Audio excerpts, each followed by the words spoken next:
Hello everyone and welcome to this class on geography। तो geography cover करना शुरू करते हैं। किस बारे में है ज्योग्राफी?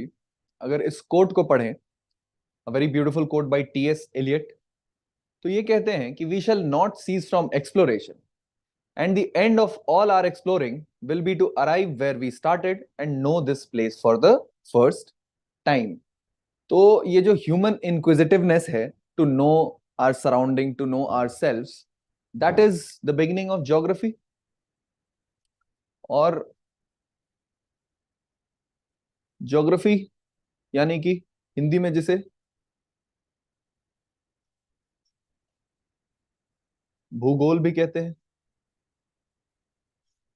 ये वर्ड लिखने का एक प्राइमरी रीजन ये है कि स्वामी सर्वप्रियानंद ने एक बार एक लेक्चर में ये बात बताई थी कि भले ही वेस्टर्न वर्ल्ड में कोपरनिकस के आने के बाद हीलियोसेंट्रिक थ्योरी समझ में आई लोगों के। हीलियोसेंट्रिक यानी कि धरती सूरज के चारों तरफ घूमती है, ना कि सूरज धरती के चक्कर लगा रहा होता है।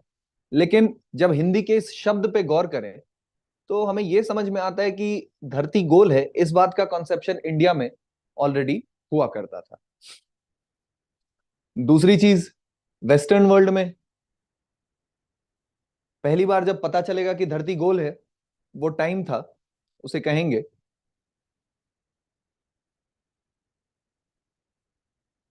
एज ऑफ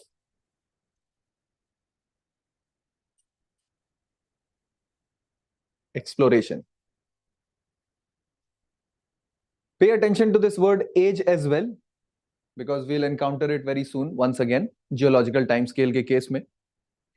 तो एज ऑफ एक्सप्लोरेशन शुरू होता है आपका at the fag end of 15th century. और जो लोग इस एज ऑफ एक्सप्लोरेशन को शुरू करेंगे, एक का नाम तो सबको पता होगा, वो है कोलंबस। कोलंबस, तो कोलंबस की कहानी, कोलंबस के बारे में जानना इस पॉइंट के लिए जरूरी है कि कोलंबस निकले तो थे, चले तो थे इंडिया पहुंचने के लिए, लेकिन वो पहुंच गए वेस्ट इंडीज। और वेस्ट इंडीज का नाम भी ये इंडीज वाला इसीलिए पड़ा क्योंकि his ultimate destination was India. He has set out to explore in order to reach India. और वेस्ट में जाने का मतलब है, पहली बार लोगों को भरोसा हो रहा था कि ये अर्थ राउंड है, गोल है। आज भी फ्लैट अर्थर्स हैं कुछ लोग जो बिलीव करते हैं कि धरती एक्चुअली गोल नहीं बल्कि फ्लैट है। So this is where age of exploration begins. Columbus, Vasco da gamma,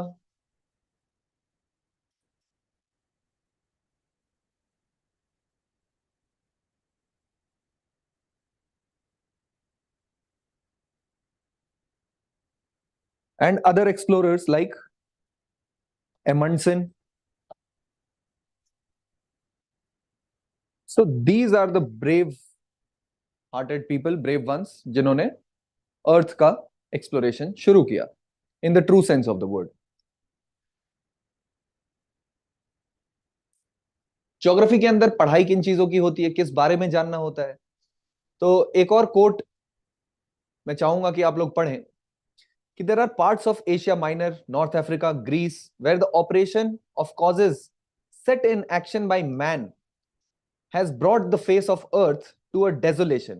यानी कि एक ऐसा वीरानापन हो गया है because of all the requirements of human life. जैसे कि एनर्जी रिक्वायरमेंट के लिए जब तक कोल और ऑयल डिस्कवर नहीं हुआ था, तब तक पेड़ों को काट करके ही काम चला रहे थे। तो man has brought the face of earth to a desolation almost as complete as that of moon। the earth is fast becoming an unfit home for its noblest inhabitant, यानी कि for human beings।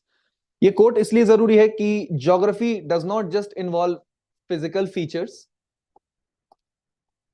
But it also includes human interaction with the environment। human interaction with environment।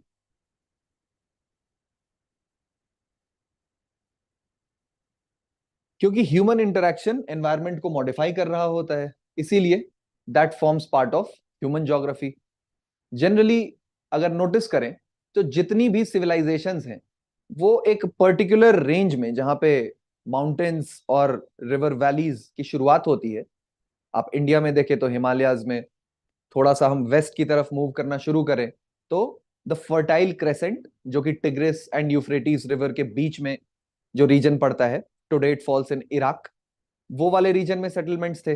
Then again Egyptian civilisation, वो भी एक river valley के आसपास शुरू हुआ।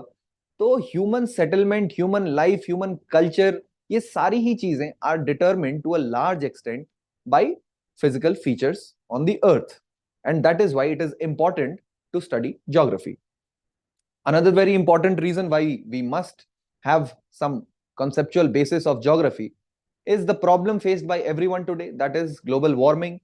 जो लोग दिल्ली के inhabitants हैं, जो कोलकाता में रह रहे हैं या फिर बैंगलोर, तो यहाँ पे अभी एक बहुत ही मेजर क्राइसिस चल रहा है, वो है water crisis. Ground water is almost depleted, and in order to carry water to these cities, tankers को आना पड़ता है सिटीज में in order to fulfil the water requirements, which itself is a very dangerous situation.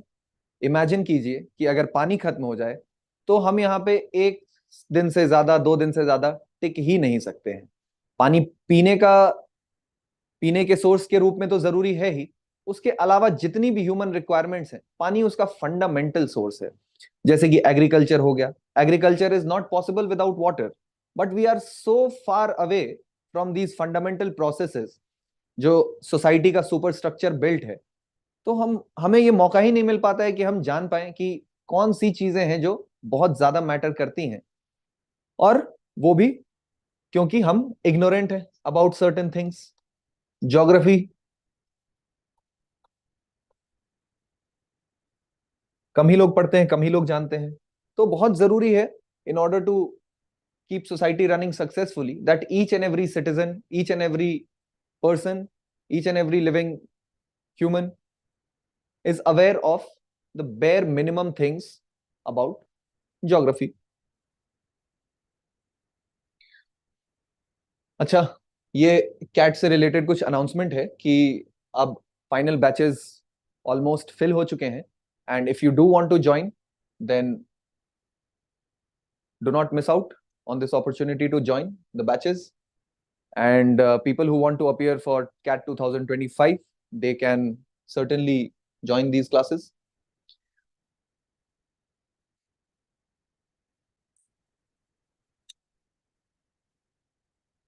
So physical geography will basically be about the interactions between Earth's climate system, landscape, oceans, plants, animal and people. जैसे कि हम सब ने ये word सुना होगा, biomes. तो अब जैसे कि नॉर्थ पोल या साउथ पोल वाला जो रीजन है, नॉर्थ पोल हो गया, this is very very sparsely populated, यानी कि आबादी का घनत्व तो यहाँ पे काफी कम है। और उसका रीजन यही है कि इतना वेजिटेशन ये क्लाइमेटिक जोन, ये बायोम सपोर्ट कर नहीं पाता है। And human density, human population density will depend on what kind of biome exist in a particular reason.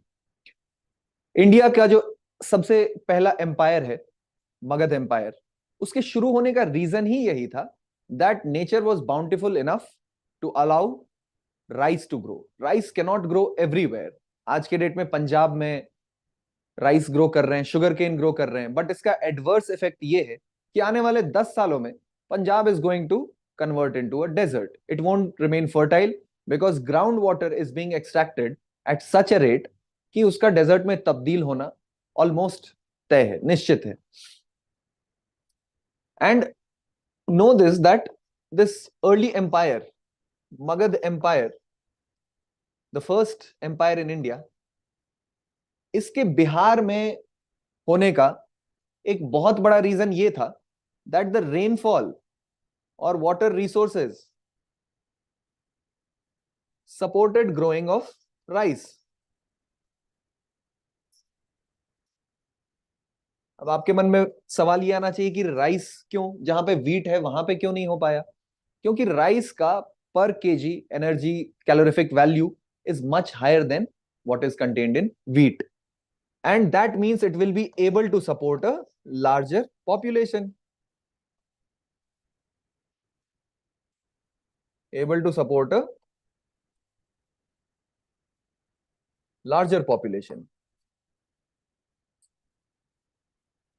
Larger population यानी कि आपकी स्टैंडिंग आर्मी के लिए ज्यादा लोग अवेलेबल होंगे, आपकी आर्मी बड़ी होगी, then you are mighty and you will be able to conquer larger areas, more areas. So these are certain interrelations between geography, culture, empire, history.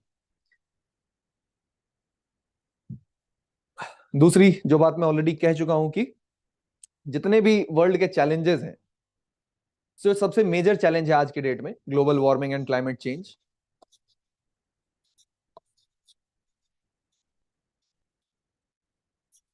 Global warming and climate change, उसको tackle भी अगर हम करना चाहते हैं तो पहले उसका सोर्स क्या है, where does it begin, what is the origin of this problem, ये समझना बहुत जरूरी है।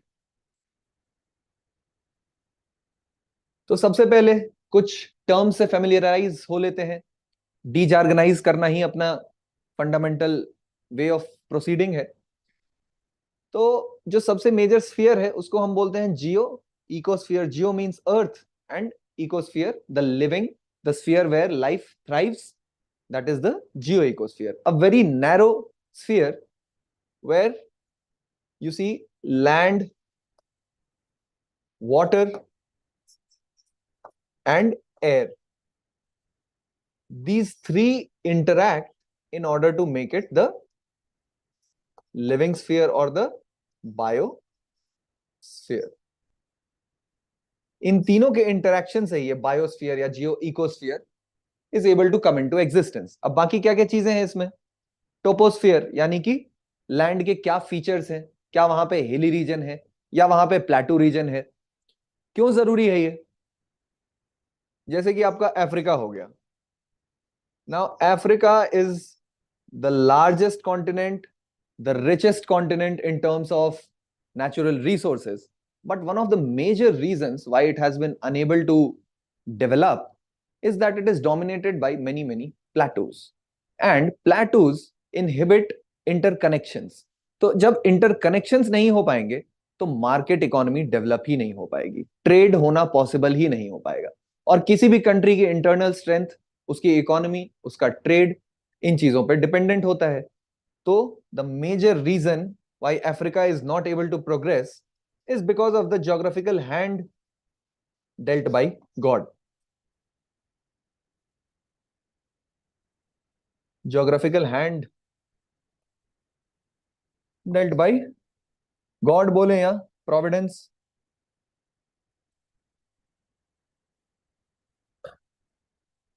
तो देख लिए, देखने की बात है, गौर करने की बात है कि अफ्रीका के ग्रो या डेवलप नहीं हो पाने का रीजन, उसकी मेजर रीजन, फंडामेंटल रीजन उसकी ज्योग्राफी है। Then this biosphere, bio geography, life कहां पे थ्राइव करेगा। एटमॉस्फेयर, क्लाइमेटोलॉजी का part, the air around us, the climate that we live in.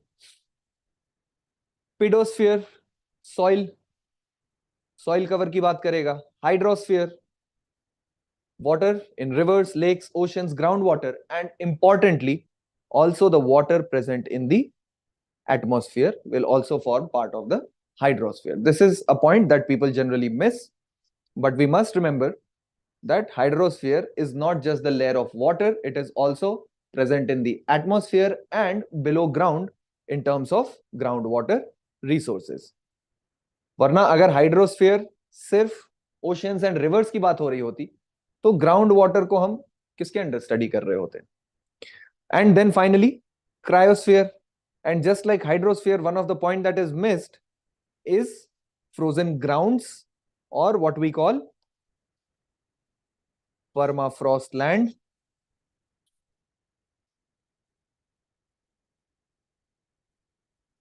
Permafrost land, permanently frozen, permafrost, ये एग्जिस्ट कर रहा होता है आपका Russia, Canada, Argentina, and of course Antarctica. These are the major countries which have a major portion of permafrost land which is permanently frozen under a sheet of ice, and it must be frozen for over 2 years in order to be qualified as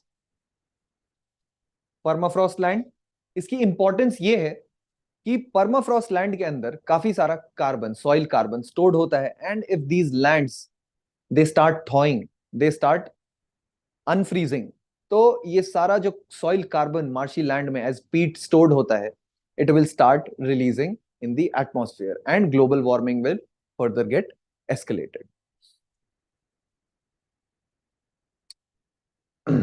अब अगर हम अपना origins की बात करें, अपने origins की, तो इस ओरिजिन की थ्योरी को बोलते हैं big bang theory. It was first proposed by Georges Lemaitre and experimentally confirmed by Edwin Hubble.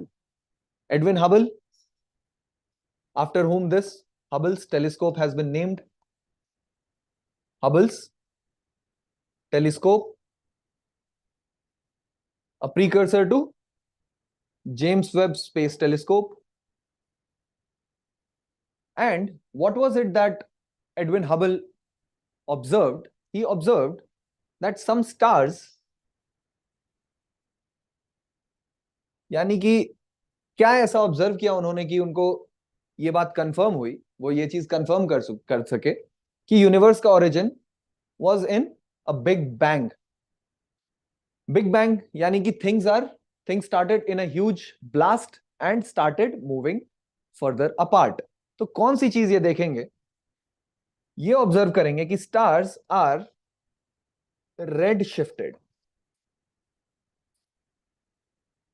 Red shifted. Red shifted का मतलब ये हुआ, रेनबो हम सब ने देखा है, spectrum, violet, indigo, blue, green, yellow, orange and red. Now the only thing that you must know, whether you are a science student or not, is that these are electromagnetic radiations.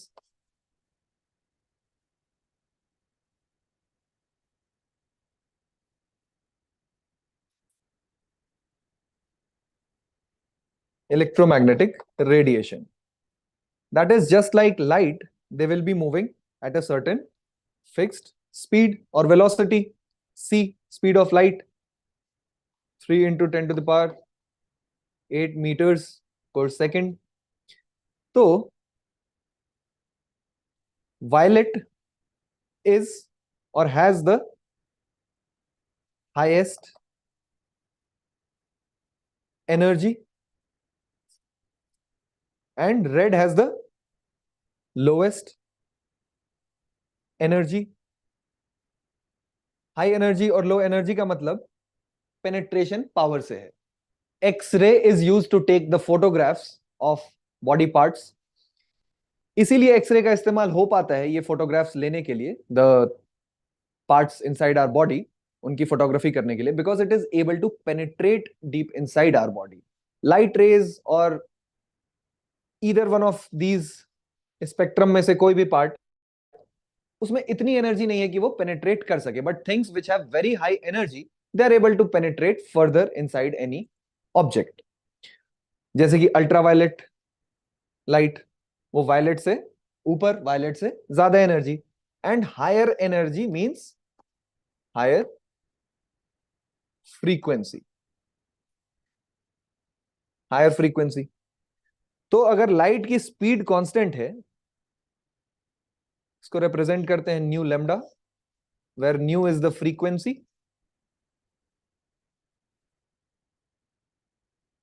And lambda is the wavelength. Wavelength, light shows wave-like behavior, electromagnetic waves, and the difference between two successive crests or two successive troughs will be called its wavelength. तो natural सी बात है, if you increase or the frequency is high, then the wavelength must be low. And if the frequency is low, then wavelength must be high. Wavelength, length will be measured in meters, and frequency का मतलब how frequently something is happening. That means एक second में कितनी बार ये wave form हो रहा है. This is measured in per second. Per second, how many times anything is occurring. तो अब गौर करने की बात यह है कि इसका वेवलेंथ छोटा होगा, low wavelength high frequency, and red के केस में the wavelength will be high and frequency will be low. तो what Edwin Hubble will observe is called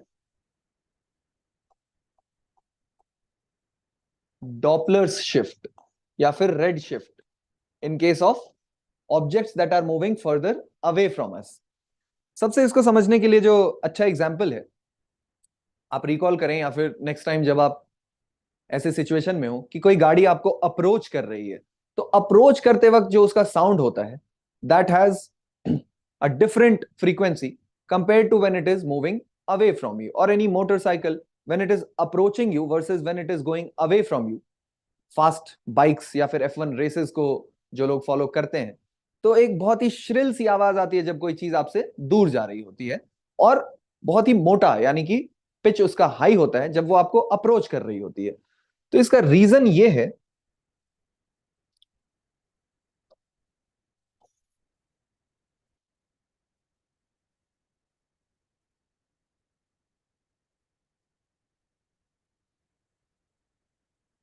इसका रीजन ये है डॉपलर शिफ्ट का, that when a body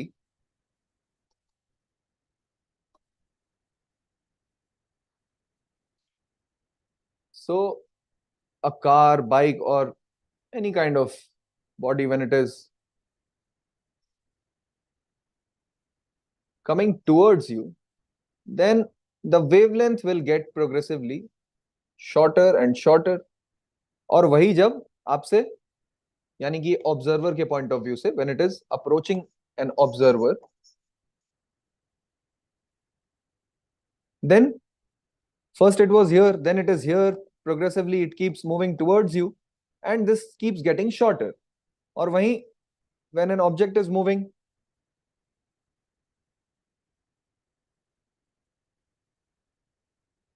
when it is moving away from you, then naturally the wavelength increases. तो जैसा कि हम लोगों ने देखा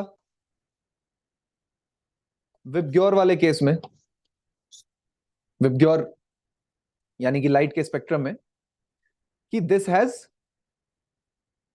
हाई फ्रीक्वेंसी एंड लो और smaller wavelength, and red has low frequency but high wave length.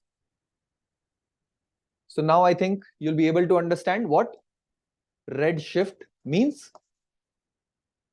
कोई चीज आपसे जब दूर जा रही है तो जो उसका एक्सपेक्टेड कलर है वो नहीं ऑब्जर्व करके, जो दूसरी इंपॉर्टेंट बात है इसमें समझने के लिए, that every star depending on its temperature has a certain colour. Our sun, our star, that is the sun, is a yellow star. But बहुत सारे stars, they are larger in size, they are burning fuel at a higher rate, their temperature is higher, तो they are suppose to be blue in colour.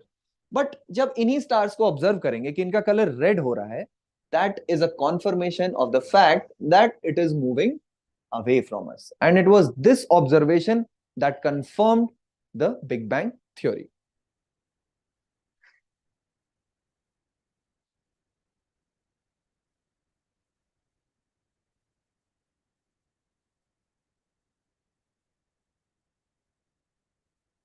All right. Now let us know a few terms associated with our position in the universe.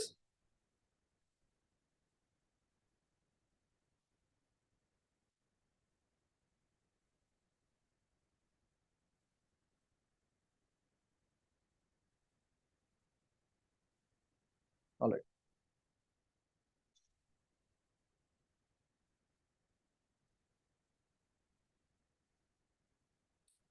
ठीक है. So the Galaxy in which we exist, the Milky Way galaxy, our home,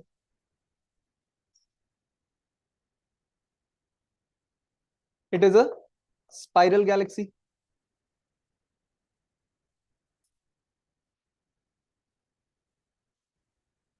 That means it has somewhat this kind of structure.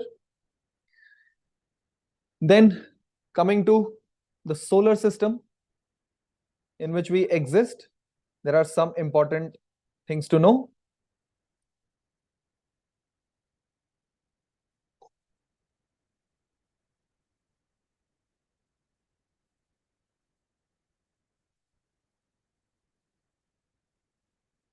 So if this is the sun and Mercury, Venus, Earth, Mars, these will be known as terrestrial planets. That means they have a rocky, a hard surface on them. इसके बाद you have an asteroid belt.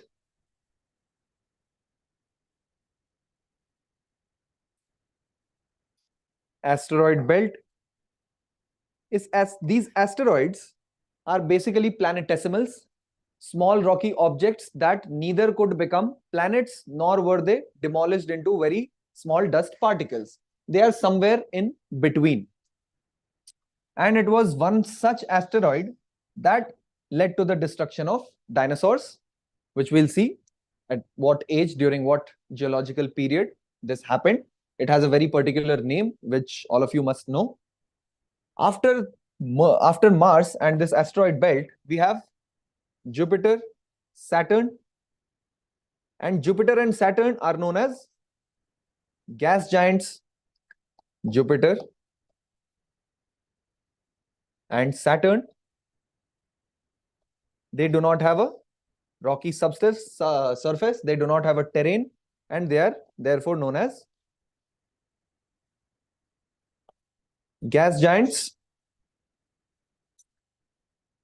Then we have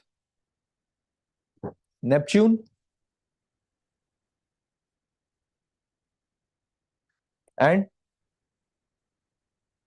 Uranus and Neptune, and these are called ice giants because they are so far away from the sun that temperatures are in the range of minus 220 degrees Celsius to 50 degrees Celsius, and therefore minus 250 degrees Celsius. Therefore, they are known as frozen worlds or ice giants. One important thing to know now is that Mercury, Venus, these are extremely hot. These are extremely hot. And therefore, water cannot exist as liquid on these surfaces. Whereas Uranus and Neptune, these are so cold that water is unable to exist as liquid. Again, it will be frozen if at all water does exist. And it does. On some of the moons of Jupiter, like Io, it has been observed that water does exist. So we might have a chance, after we destroy our own planet as a species, we might settle on one of the moons of these planets. And the quest has already begun, but that is for some later class. What we should know right now is this term, Goldilocks zone.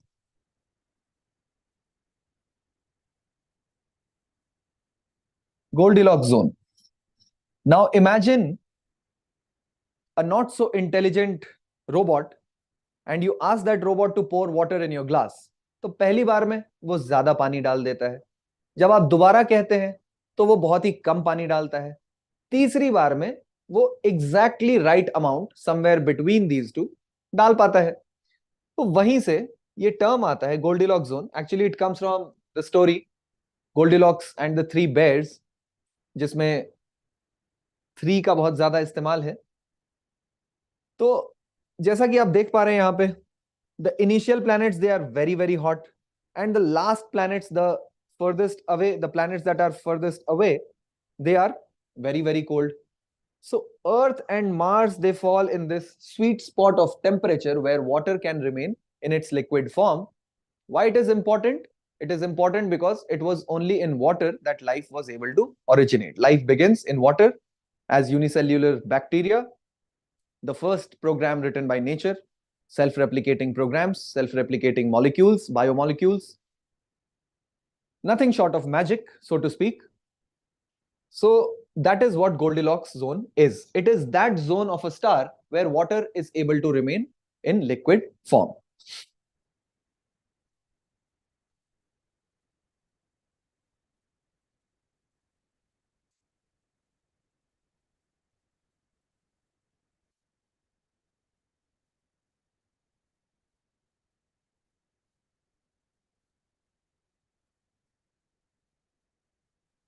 I will upload the PDF after the class is over.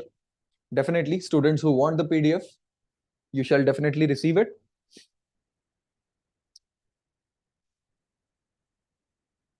Now let us know what these two terms, Kuiper Belt and Oort cloud, mean. Kuiper Belt is nothing but, so if this is our solar system, the sun and finally Neptune's orbit.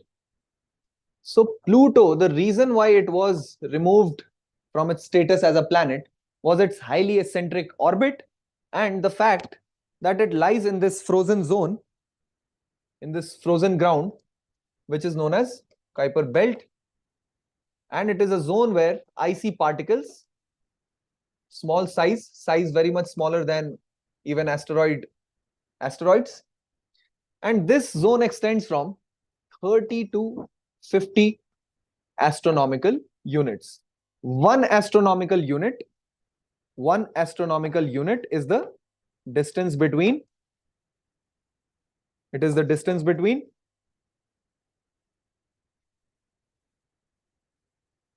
sun and Earth. So this can be a tiny question in one of your exams. Astronomical unit, it is the distance between sun and Earth. So this Kuiper belt has an extension from 30 to 50 astronomical units, and this is a zone of icy particles, frozen wasteland, icy particles that were not able to be a part of any of the planet or their moons, and they are freely floating in this zone. And then Oort cloud is something similar. Oort cloud is again a zone, you can think of it, this Oort cloud is basically extending from 2000 astronomical units up to 200,000 astronomical units. Its importance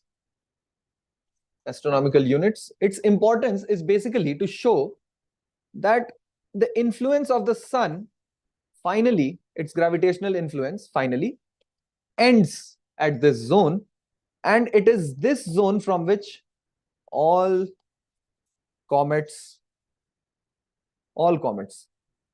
like Halley's comet that are coming and grazing around the sun, this is the sun. So all of the comets are contained in this Oort cloud. This is its extent. And one very important fact then is that, are there comets that come from beyond this zone? The answer is yes. Till now, only one such visitor from outside has been observed, and it was called, it does have a funny ring to its name, Oumuamua. It is a word in Hawaiian because it was observed from an observatory based in Hawaii Islands. Oumuamua means first visitor from outside. First visitor from beyond. So this was the first comet that was not part of Kuiper Belt. It is a nomadic comet, so to speak. So that completes our picture of the solar system and our position in the universe. Formation of Earth, the process is called nebular, or the hypothesis. The theory given to explain how the Earth was formed is called the nebular hypothesis. Nebular, you might have used this word somewhere. Nebular word is used in terms of conceptions, ideas, that such and such idea is still nebulous in my head. Nebulous means anything that does not have a fixed shape, that does not have a fixed structure. And a very famous nebula that all of you should know, if possible, do look at its picture. They are called the pillars of creation. Pillars of creation. It is in nebulas that the fusion process of the sun, of any star, begins. So nebular hypothesis is what explains formation of Earth. Basically, it says that all of the gas and dust accumulated and made a spiral disk, something like the Milky Way itself, and then begins the process of fusion.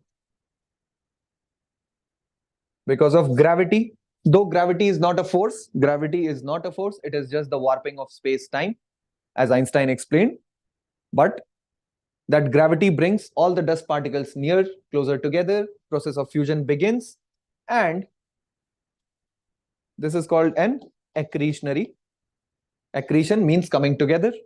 Accretionary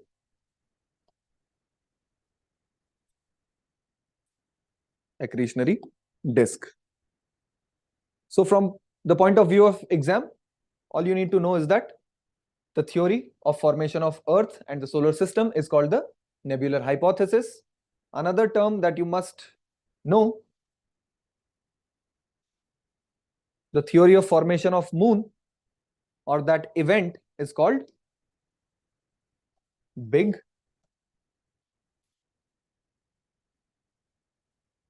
Splat. The Big Splat. So the theory goes that a Mars-like planet collided with Earth. So in the beginning, even the planets had not come into their final orbit. अगर हम पानी के एक bucket में एक whirlpool बनाने की कोशिश करें, तो initially things are not moving in a perfect circle. Things do not move in a perfect circle. There is a lot of turbulence. Similar kind of turbulence was going on in our solar system. And a Mars-like, not Mars, Mars-like. That means Mars also had not formed at that point. It was a primordial zone, a primordial time. And this collision caused the separation of Moon from Earth, where we see the Pacific Depression today, the Pacific Ocean, the largest ocean.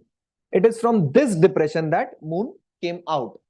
And you must know, if you look at some of the animations of the evolution of Earth, you'll see that Earth was very, very hot and molten. Just like lava that is still flowing inside the Earth, उसी तरह का कुछ structure Earth का भी था, उसी तरह की condition Earth पे exist कर रही थी. आज भी the core of Earth is still as hot as the surface of the sun, the outer surface of the sun. And this is one indication of the fact that this whole Earth is made out of stardust. We are all made from stardust. So what you should know is that in the sun, nuclear fusion,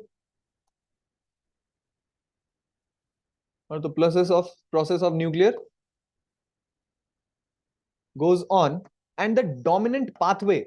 So after Big Bang was nothing but a big ball of energy, and out of this energy all matter particles were created. This is what scientists verify through experiments at CERN, or the Large Hadron Collider experiment that they do. So out of this ball of energy, simple atoms, the simplest atom in the universe, hydrogen, was formed. One proton and one single electron going around it, the simplest atom was formed. So the dominant pathway, the dominant route, dominant means most occurring, सबसे ज्यादा मात्रा में जो चीज बन रही होती है सन में, the dominant pathway is carbon carbon cycle. That means the end product of fusion is carbon, and the second pathway is carbon nitrogen cycle. Carbon nitrogen cycle. And you will not be surprised to know now that the most abundant gas on earth is nitrogen, and similarly all life form made out of carbon, which is in abundance, fossil fuels made out of carbon, our own human bodies made out of carbon. So our origin is based in the sun. And how does earth come out? Everything, even in earth, you'll see that the heavy metals, जो सबसे dense material है, iron and nickel, it is sunken in the deepest part of the earth. That is the core. Core is made up of iron and nickel. And why does it happen? Because according to density, things are arranged in layers. तो उसी तरह things must have been arranged according to layers even in the sun. And when those things started coming out, they came out as different planets. This is a hypothesis. Nobody has gone and verified it at that time, but it is reasonable, it makes sense, and that is why we believe in such hypothesis. Of course, continuous experiments on moon or through sending probes on different planets or by taking pictures of different nebula, we are able to confirm such hypotheses.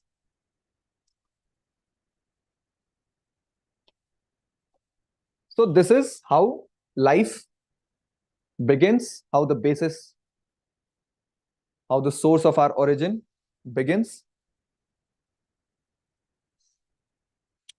Two more important facts that you should know.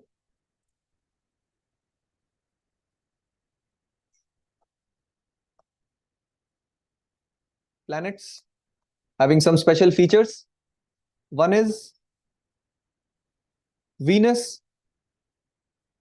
It goes,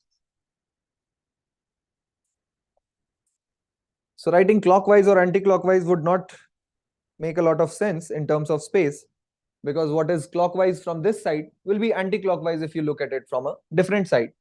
So what you need to know is that Venus is the only planet that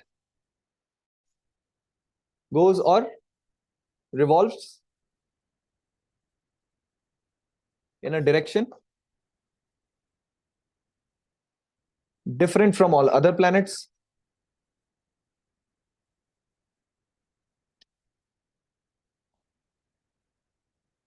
All other planets. And next, Saturn. What is so special about Saturn is the fact that it is lighter than water. Its density, its specific gravity is less than that of water. If water has a specific gravity of 1, if we assign it an index value of 1, then Saturn has specific gravity of only 0.82. That means if there was a pond or a body of water big enough to submerge Saturn, then Saturn would have floated. It would not have drowned.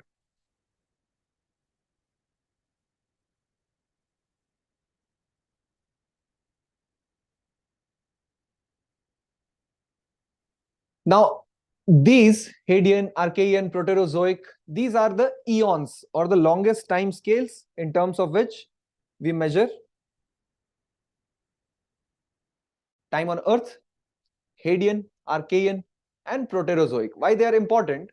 Hadean is important because before this eon, there was no land that had come out. Land as such had not come out. So there will be no fossil records. No fossil records before Hadean period.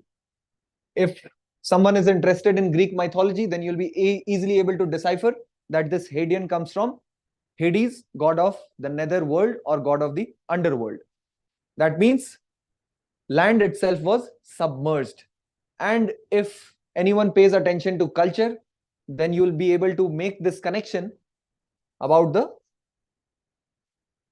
Varaha avatar in Vishnu Puran. It is the boar who brings out land from sea. But this is not very scientific, so let's not pay too much attention to it. It's a good and interesting connection. Archaean comes from the word archaic, and this signifies that it was during this time period that first life began to form. First life. Archaic bacteria. That is why this has been named as Archaean period. So pay attention to the fact that all of these are more than 1 billion years. So for land itself to form, it took over 1 billion years. For the first self-replicating molecule to form, it took over 1.5 billion years. Proterozoic, proto, and the same root as zoology. So first animals, the time when first complex life formed is called as the Proterozoic eon. So this is what is the basis of geological time scale. Stratichronography, strata, different layers, chronos, time, and its measurement, stratichronography. So large rocky outcrops like the Grand Canyon,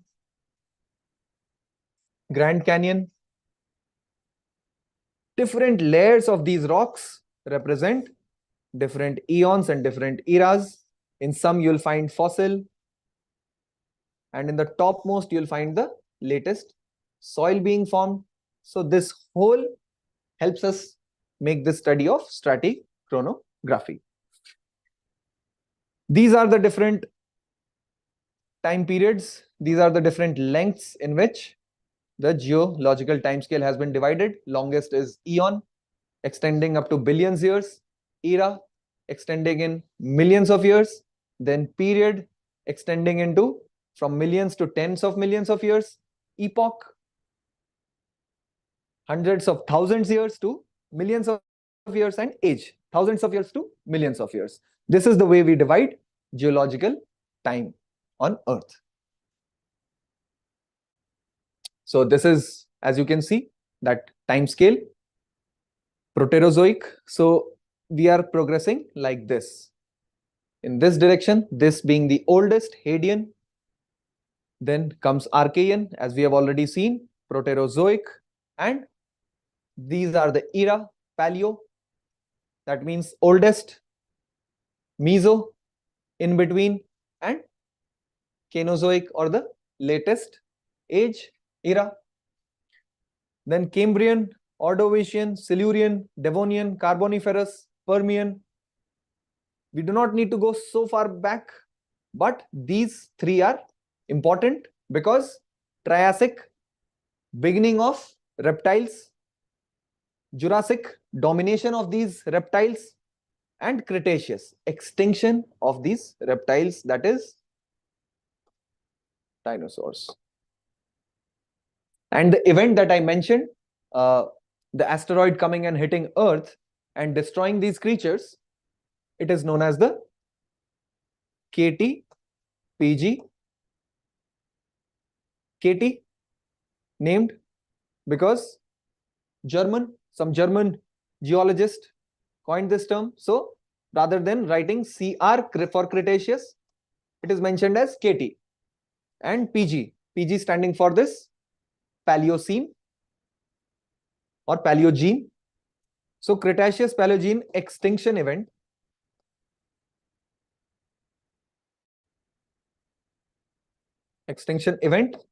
This is what the extinction of dinosaurs is known as. And how do scientists verify it? They verify it because we find a layer of a very uniformly spread thin layer of iridium during that time period, during that boundary, just like we talked about rocky outcrops like Grand Canyon. So in this layer that separates Cretaceous and Paleogene period, you will find a very thin, very uniformly spread layer of iridium. What is special about iridium is that it is found mostly in bodies outside the Earth, in asteroids, in other heavenly bodies. This iridium is abundantly found, and it spreads so thinly and uniformly. It signifies that a big explosion had occurred during this time period.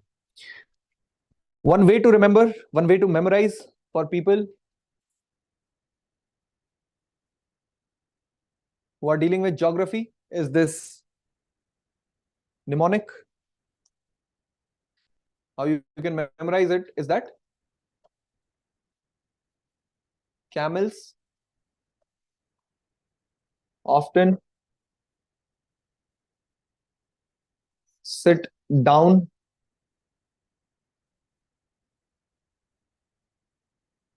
carefully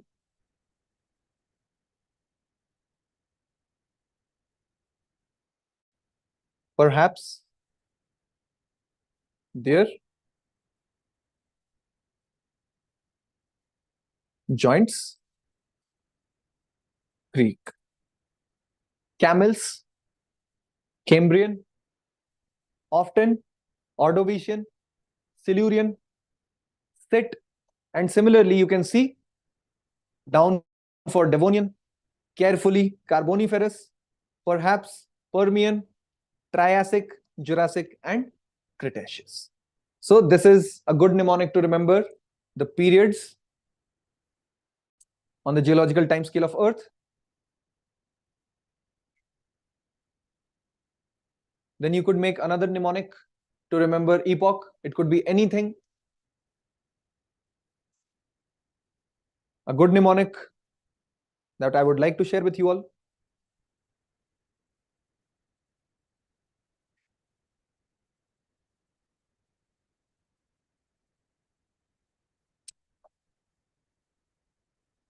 Put eggs on my plate.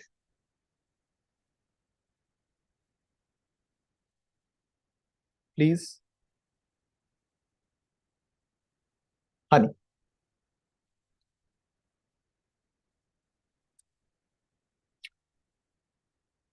Put eggs on my plate. Please. Pleistocene. Honey.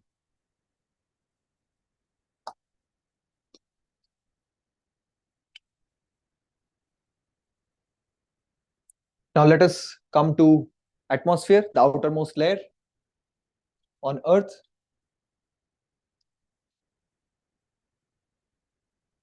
So the layer closest to us, troposphere, its importance is that all weather phenomena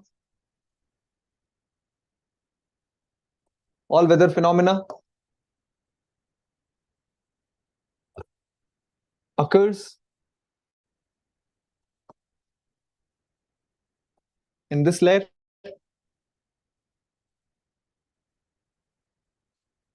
Then this environmental lapse rate will become important when we want to understand the formation of clouds.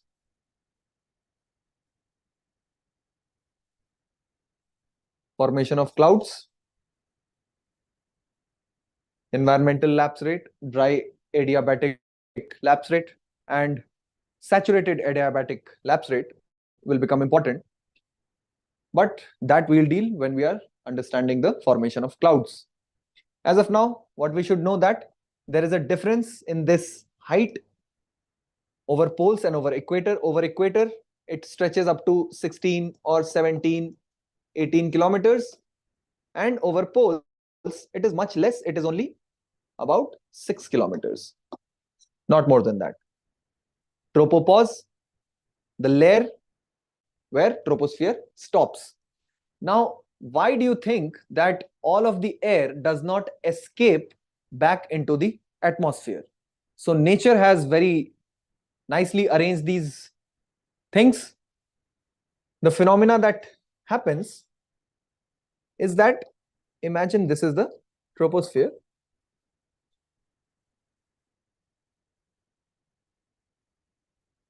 So we all know for a fact that hot fluids, they tend to rise up and cold fluids tend to come down. So if the layer above is hot,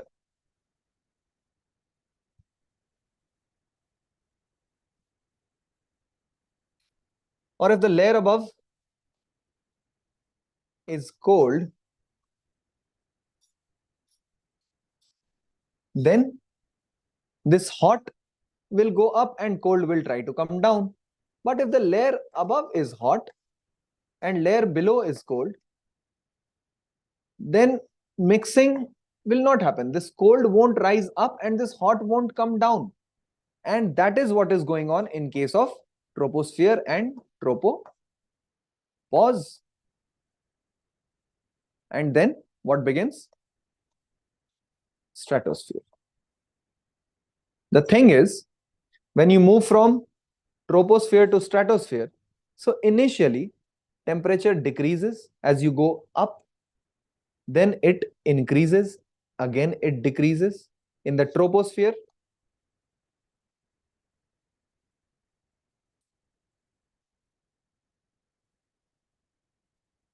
in the troposphere,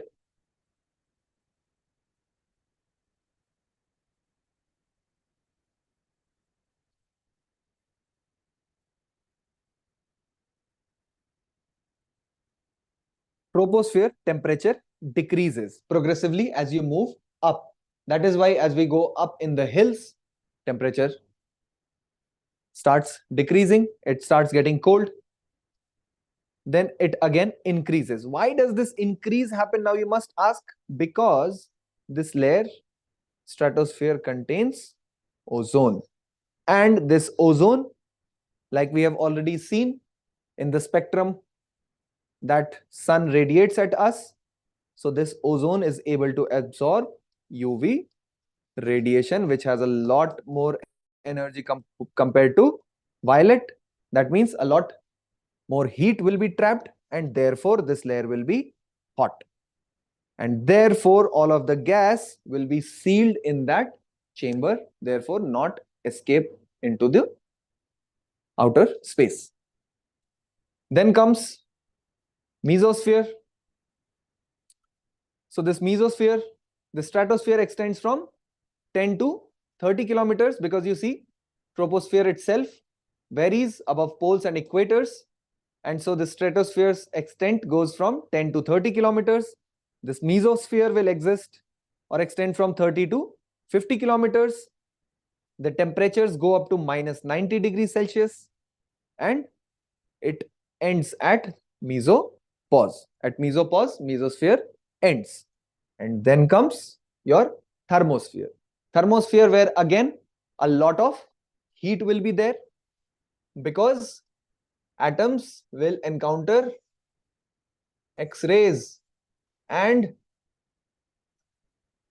intense or very high ultraviolet rays, and these are going to knock off electrons from whatever molecules are present. Most of the air, almost 75% of all atmosphere is contained in the troposphere. But still, you see 25%, it's a big number in terms of atoms and molecules. And these electrons will be knocked off because of these X-rays. Knocked off, that means how photovoltaic cells work. They work on this very principle, that when light above a certain frequency, above a certain energy hits or knocks off electrons, they flow in the circuit producing electricity. Electricity is nothing but the flow of electrons. So that is what goes on here. That means these will be ionized these atoms will be ionized, and therefore they will help in radio communication. What is done is that satellite antennas, they aim their signals at this height, and from there they are reflected back on Earth. So this is the non-line of sight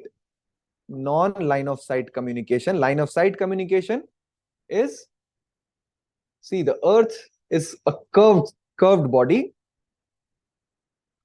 and because it is a curved body, so beyond a certain range you are not able to see. So this antenna might not be able to see beyond this point. So for non-line of sight communication, this ionosphere is very, very important for us. And then comes the exosphere, that is beyond whatever distance is beyond 500 kilometers, that forms part of the exosphere. And there is no sharp boundary between space and Earth. The atmosphere keeps getting thinner and thinner, or rarer. It keeps getting rare, and thus this is the composition of our atmosphere. I'll stop here, and if anyone has any doubts. Okay. So we'll continue it in the next class. The next class also will be on geography. We'll consider some more concepts of satellites, of ocean waves, of cloud formation, and then that is how we will proceed. Thank you.